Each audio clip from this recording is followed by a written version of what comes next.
You are watching the Commanders Report by Chat Sports. I am your host, Jack Sperry, and today we've got my Day 6 practice report from Ashburn, Commanders training camp practice. The pads are now officially on, guys, and things are definitely getting interesting there at training camp. I've got the very latest for you guys on today's program. But before we get into the content today, join the family here on the Commanders Report for daily and free videos on the Washington Commanders every single day throughout Commanders training camp. I got these practice reports that I put out a couple times a week. Pretty soon we're going to be putting out training camp winners and losers. We're going to be going live for the Commanders preseason games this year. It's going to be a lot of fun this season right here on the Commanders Report. So make sure you guys click that subscribe button right now. So my first takeaway from practice today is that Jayden Daniels was in his bag, folks. This guy, for a rookie, is mature beyond his years. And yeah, the last couple of practices, he's had some struggles. He threw an interception a couple of days ago,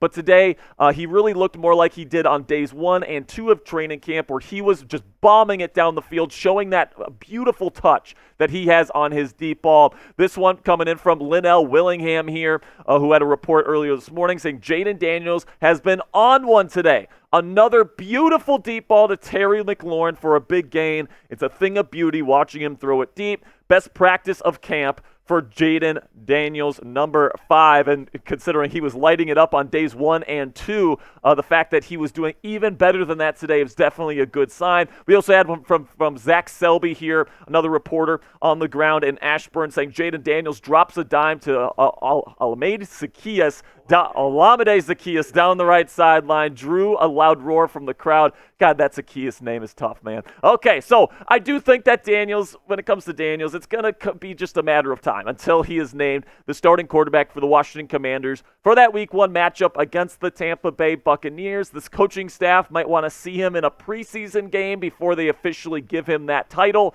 But right now, he is definitely playing better than Marcus Mariota, who has been struggling to open up this year's camp.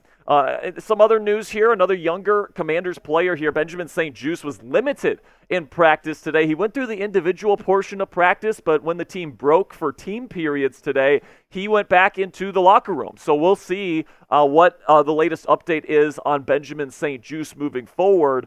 It's just interesting here. So this is Nikki Jahavla, who says Commanders cornerback Benjamin St-Juste participated in individual drills, but then went inside. He's not out here for team drills. So you definitely hope Benjamin St-Juste is okay. I had heard that he's having a pretty decent camp to this point, but Michael Davis took most of the first team reps today with that first team. Tariq Castro-Fields took the rest of the first team reps alongside Emmanuel Forbes, who seems to be locked in as the number 1 cornerback here in Washington for this season. So it's going to be interesting to see how this cornerback situation kind of plays out here. I know Benjamin St-Juste is in the running to be the starting number 2 corner, along with Michael Davis and Tariq Castro-Fields. But if you want to wish Benjamin St-Juste a quick recovery here, make sure you spam those 25s down there in the comments section. Let's show Benjamin some love here. Spam this number 25 in the comments today. Would really appreciate it. Okay, now let's get into another takeaway that I have here, and that's that the offense had a fumble and drop issue specifically today in practice. Now, there's been some players that have had a drop issue all throughout training camp to this point, but today the fumbles were definitely an issue.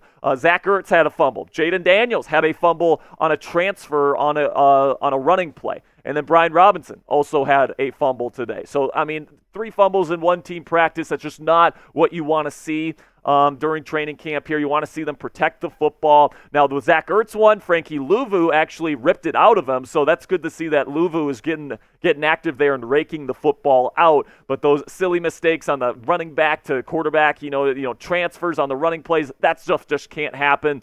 You got to get that stuff cleaned up by the time the season rolls around. So coming up here on the Commanders Report, there was a brand new starting offensive line configuration here. That's a big word for producer Coop right there. We'll get to that new lineup here in just a second, but before I get into that, let's have a word from our sponsor here at Game Time, which is the fastest and easiest way to buy tickets for the sports, music, comedy, and theater in your area. With killer last-minute deals, all-in prices, views from your seat right on the app, and their lowest price guarantee on every ticket to every event, Game Time takes the guesswork out of buying tickets to whatever event that you choose. Guys, personally, I'm somebody who likes to get tickets kind of last minute, and Game Time rewards people like me because they have flash deals that you can take advantage of right before the event to get even lower ticket prices the longer you wait before the start of your event. And what I love about Game Time is that you always get the lowest price guarantee, no matter if you're going to a Commanders preseason game or a Nationals baseball game or just a comedy or theater show, whatever the case may be. Game Time's got you covered, again, with those all-in pricing, lowest price guaranteed, and then also those flash deals if you're somebody like me and likes to procrastinate. Take the guesswork out of buying tickets with Game Time today. Download the Game Time app, create an account, and use code CHATSPORTS. That's one word, all caps, CHATSPORTS. It's right down there in the bottom of your screen right now for $20 off your first purchase. Terms apply. Again, create an account and redeem code CHATSPORTS. That's one word, all caps, CHATSPORTS for $20 off. Download Game Time today. Last minute tickets, lowest price, guaranteed. So here was the first team offensive line today for the Commanders. Brandon Coleman got first team reps at left tackle after a good start to camp. Nick Allegretti was getting first team reps with at the left guard spot. Tyler Biadasz at center, Cosmi at right guard, and then Andrew Wylie was back today playing right tackle. Now, Cornelius Lucas did sub in at times. You know, Brandon Coleman did move over to right tackle at times as well, but this was this is the group that got the first rep of the day. Linnell Willingham today talks about Brandon Coleman and how he kind of struggled a little bit, especially protecting from the inside pressures, saying Brandon Coleman had a rough day giving up inside pressures. And Coleman is somebody that when I watched him on film at TCU, he was definitely susceptible to those inside moves. He lost a lot on the inside moves at the Senior Bowl this year where he really struggled as well. So it definitely seems like Coleman has been impressing, at least to some degree, to this point in camp, but it definitely seems like there is a long way to go before he's a legitimate franchise left tackle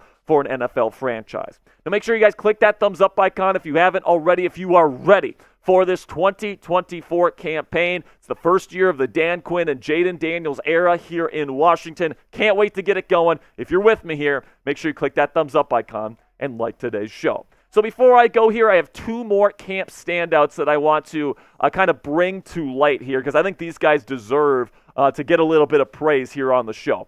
And those two guys are Mike Sainristil, the rookie cornerback out of Michigan, currently playing in the slot, and then Austin Ekeler, the veteran running back that this team brought in. And honestly, I have had doubts about this offseason. If you've watched the show, you know that I'm like, man, Eckler looked like he has kind of lost a step last season with the Chargers. I don't know how well he's going to play this year, but he's looked pretty darn good. So let's talk about Sainristil first here. Linnell Willingham again says Sainristil has a chance to be one of the best slot corners in the NFL from day one. That's something I said even going back to the draft process. He's been really impressive and as advertised all camp. And honestly, you can make a good argument right now that Mike Sainristil is not only one of the best slot defenders in the National Football League day one, he's probably the best corner on the Washington Commanders roster right now. He is that good. He is impressing. Nobody is getting anything over the middle of the field with this guy covering his man. Then we get to the Austin Ekeler stuff. JP Finley from NBC here says, sweet jump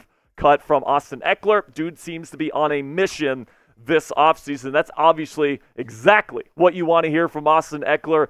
You could have kind of see that last year he took a step backwards. Now he's trying to kind of get back to where he was in his prime there with the Los Angeles Chargers. I don't know if we're ever going to be able to see prime Austin Ekeler again, but if you can even get 75, 80% of the Austin Ekeler that the Chargers got in his prime, I think he's going to be a very, very effective player for the Washington Commanders this season. So who's going to play better this year? Let me know down there in the comments section who is going to be the number one running back, the most productive running back on this Commanders roster this year. Will it be Brian Robinson Jr., type BR, or do you think it's going to be Austin Ekeler, type AE for me down there in the comments section? That'll be it for today's practice report, guys. Appreciate every single one of you Commanders fans watching from home here. Make sure you guys click that subscribe button right now if you haven't already, because we're going to be back later this week with more Commanders content.